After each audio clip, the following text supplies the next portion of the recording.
Governo do Estado do Rio de Janeiro, Secretaria de Estado de Cultura e Economia Criativa, através do edital Cultura Presente nas Redes 2, apresentam Teatro Negro no Brasil, Educação Antirracista, Resistência e Transformação, com Mariana Coelho. Olá, eu sou Mariana Coelho, eu sou cientista social, atriz profissional e atualmente eu faço mestrado em educação na PUC-Rio. Durante a minha graduação, eu pesquisei sobre como a arte ela pode se tornar um grande recurso didático para a educação, em especial a sociologia, que é a disciplina que eu sou professora.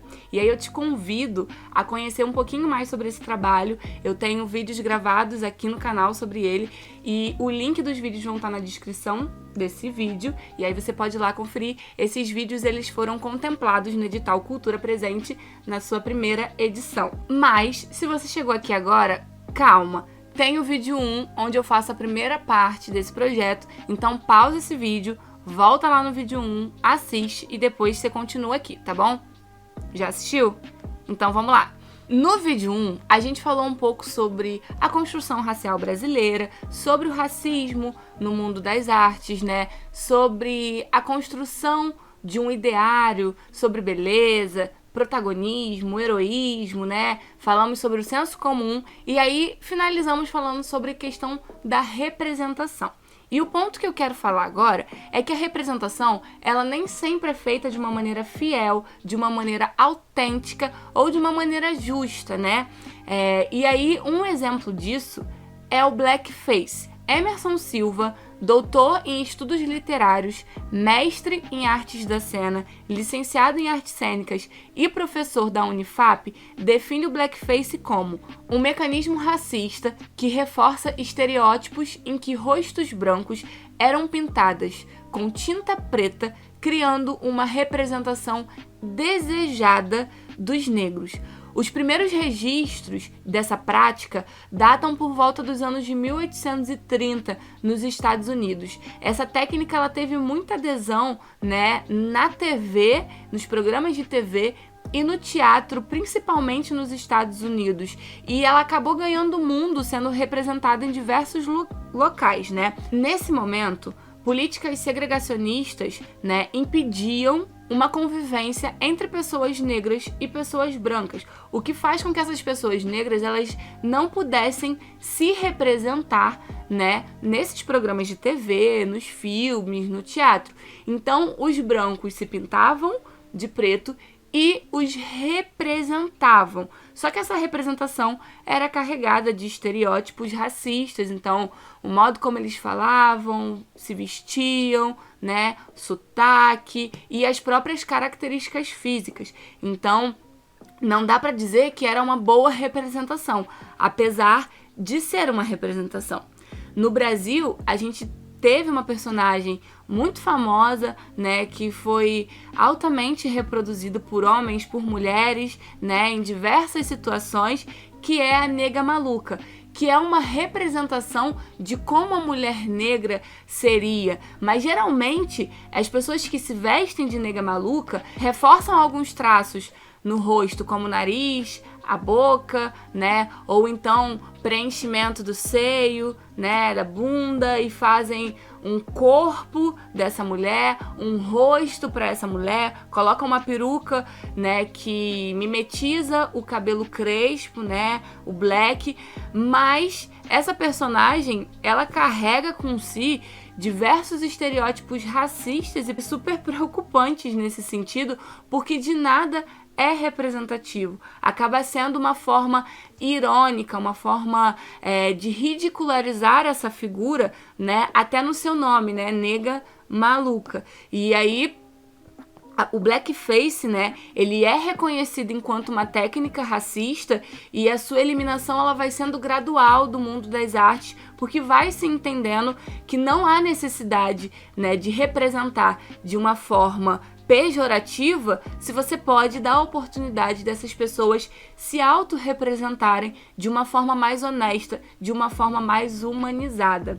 E aí, para a gente chegar, né, à questão do teatro negro no Brasil, Primeiro eu queria falar um pouquinho o que seria esse teatro negro, né? Então, o teatro negro, ele é o teatro que é feito por pessoas negras a partir de suas próprias narrativas para pessoas negras, né? Não somente, mas óbvio que essas pessoas vão ter uma identificação maior, né, ao assistirem esse tipo de conteúdo. O primeiro registro que nós temos desse teatro é o teatro abolicionista, que foi um movimento, né, um manifesto artístico e cultural a favor da abolição, que se utilizava do teatro como uma ferramenta de educação para trazer esse tema que era tão importante, né, a abolição da escravidão, para a sociedade de uma maneira mais lúdica, de uma maneira mais interessante. De acordo com Asin Jerry, doutora em literaturas africanas, pós-doutora em filosofias africanas, professora da PUC-Rio, roteirista e crítica teatral literária, o teatro foi a estratégia usada pelos abolicionistas espanhóis para trazer a discussão à massa. Eles entenderam e usaram o papel pedagógico e semiótico das artes para educar a população e ganhar adeptos à causa.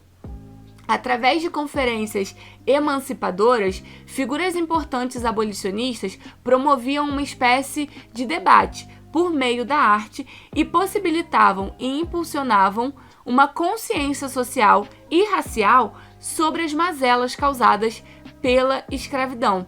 Um marco muito interessante desse teatro abolicionista é que, ao final das peças, tinha o sorteio de uma alforria.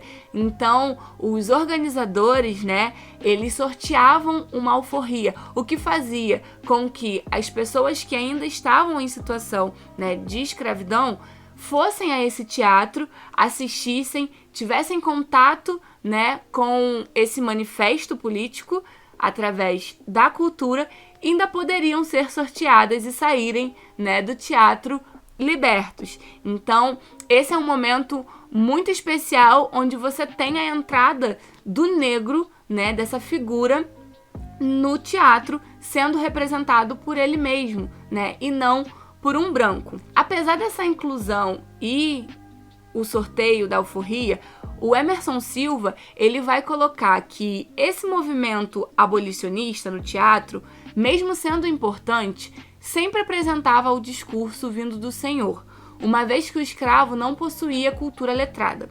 Os enredos abolicionistas, mostrados em cena, em geral, vinham após toda uma encenação que reproduziam a humilhação da personagem negra. Os enredos dos textos centralizavam-se na questão negro escravo versus negro liberto. Outros contextos, como a cultura, o modo de vida, o modo de pensar e entre outros, não era comentado. Apesar dessa problemática, é importante a gente reconhecer que é um momento onde inclui essa figura no mundo das artes. Um outro momento do teatro nacional e do teatro negro importante para o Brasil é o Teatro Experimental do Negro, que é criado por Abdias do Nascimento. Abdias, que é um poeta, escritor, dramaturgo, artista plástico e ativista panafricanista, funda o Teatro Experimental do Negro e o projeto Museu de Arte Negra. Ele se interessa pela área do teatro depois dele assistir a peça O Imperador Jones, no Teatro Municipal de Lima, em 1941, onde o personagem principal era um homem branco pintado de negro, a técnica que a gente falou, né, blackface. E aí, Abdias do Nascimento produz um artigo que ele escreve para a Revista do Patrimônio Histórico e Artístico Nacional em 1997, onde ele questiona essa experiência. Por que um branco brochado de negro? Pela inexistência de um intérprete dessa raça? Entretanto, lembrava que, em meu país, onde mais de 20 milhões de negros somavam a quase metade de sua população, de 60 milhões de habitantes, na época jamais assistira a um espetáculo cujo papel principal tivesse sido representado por um artista da minha cor. Não seria então o Brasil uma verdadeira democracia racial? Minhas indagações avançaram mais longe. Na minha pátria, tão orgulhosa de ter havido resolvido exemplarmente a convivência entre pretos e brancos, deveria ser normal a presença do negro em cena, não só em papéis secundários e grotesco, conforme acontecia, mas encarnando qualquer personagem, Hamlet ou Antígona, desde que possuísse o talento requerido. Então, no Brasil, como a gente comentou no primeiro vídeo, no Brasil, baseado na teoria de Gilberto Freire, existiria uma democracia racial onde o Brasil tinha superado as teses racistas e eugenistas, né? Onde as pessoas negras não poderiam conviver com as pessoas brancas. E aí, se aqui a gente teve a miscigenação que misturou todas as raças, a gente vive numa democracia racial. Mas essa teoria, ela vai ser refutada depois, principalmente por Florestan Fernandes, né? Que vai dizer que, na verdade, essa democracia racial é um mito que nunca existiu no Brasil. E aí, esse questionamento do Abdias nos faz repensar sobre esse mito da democracia racial. Por que num país onde a gente tem a maioria de pessoas negras, você não vê ele sendo representado? Então, quando a gente se questiona, aquelas perguntas que eu fiz no primeiro vídeo, sobre o padrão de beleza, sobre o padrão de um protagonismo, né? Por que a gente não enxerga, então, as pessoas negras dentro desse padrão, se a gente vive nessa democracia racial?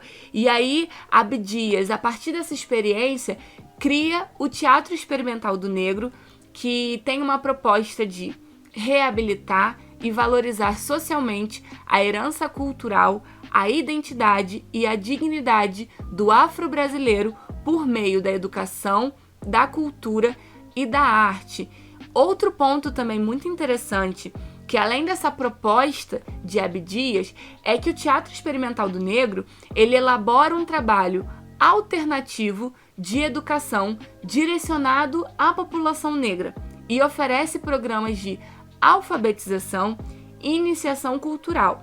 A criação de um curso de alfabetização surge pela dificuldade dos atores em memorizar e decorar o texto, e as aulas de iniciação cultural utilizam as peças teatrais como principal material pedagógico. Então, além das questões artísticas envolvidas nesse processo, aqui nós temos uma dimensão educacional muito forte aparecendo, porque Abdias enxerga que essas pessoas, tendo dificuldades, né, na memorização dos textos, em gravar textos, em exercer esse ofício do ator, ele oferece, né, cursos de alfabetização, cursos que vão ajudar, né, de iniciação cultural, que vão ajudar essas pessoas a poderem atuar. Dentre os grandes nomes, né, do Teatro Nacional que nós temos, que fizeram parte desse Teatro Experimental do Negro, nós temos a Dona Ruth de Souza e a Léa Garcia, que são duas figuras emblemáticas do teatro e do cinema nacional, muito reverenciadas e que fizeram parte desse movimento. O Teatro Experimental do Negro, então, abre portas, abre caminhos para que a figura do negro apareça como uma figura central nos palcos e que o negro conte a sua própria história. Então, diferente do movimento abolicionista, agora não é mais o senhor branco contando a história do negro, mas é o próprio negro podendo contar a sua história, podendo se representar, né? Podendo falar sobre suas próprias histórias, sobre sua própria narrativa. Narrativa é poder, é uma forma de empoderar. O Teatro Experimental do Negro, ele abre caminhos para essa mudança nas artes no Brasil. Então, ele abre portas para que o negro não seja apenas agora representado por um branco a partir de estereótipos racistas, a partir de um mecanismo que reforça esse estereótipo e que traz ainda mais preconceitos, mas que ele mesmo possa se representar nas artes, que ele possa contar a sua própria história a partir dele mesmo. Então, o Teatro Experimental do Negro vai ser um momento de grande importância para o teatro negro, mas também para o teatro nacional de uma forma mais abrangente. E nós temos hoje diversos movimentos que buscam trazer essa figura para a centralidade, que buscam contar as suas próprias narrativas, né? E um que eu gostaria de deixar em destaque aqui é o movimento Segunda Black. Ele concorreu e foi premiado no 31º Prêmio Shell de Teatro na categoria Inovação, por criar um espaço de encontro, pesquisa, troca de saberes e apresentações de experiências cênicas de artistas negros. Essa premiação foi no ano de 2019 e um dos fundadores desse movimento é o ator, diretor, roteirista, dramaturgo, filósofo e escritor, professor de Direitos Humanos e empresário da arte e da gastronomia, Rodrigo França, que é uma figura muito representativa desse movimento do teatro negro e que produz na arte e também em outros ramos como a literatura e a gastronomia, produções acerca da figura do negro em posição de destaque, de protagonismo, falando a partir de sua própria vivência, de suas narrativas, representando de maneira representativa, com protagonismo positivo, empregando e dando oportunidade a atores, produtores, músicos e escritores negros a mostrarem o seu trabalho e a potência que esse povo possui e que muitas vezes é jogada para escanteio por conta desse racismo estrutural, desse racismo que faz parte, infelizmente, da Constituição do nosso país. O teatro, ele pode e é uma ferramenta educativa. E o teatro negro, ele pode ajudar a construir uma sociedade mais justa, mais harmônica, com mais oportunidades para as pessoas negras e colocá-las em situação de protagonismo, dando oportunidade a novos talentos, dando oportunidade para que as pessoas possam se ver em cima dos palcos, se ver nas telinhas, se ver como personagens principais de um livro, contando a história do negro, não como uma história apenas de luta e de dificuldade, mas de protagonismo, de heroísmo, de beleza e de dignidade. No teatro podemos construir e criar novas concepções, novas construções sociais mais humanas, mais dignas e sem preconceito. O teatro negro é uma ferramenta antirracista e muito necessária.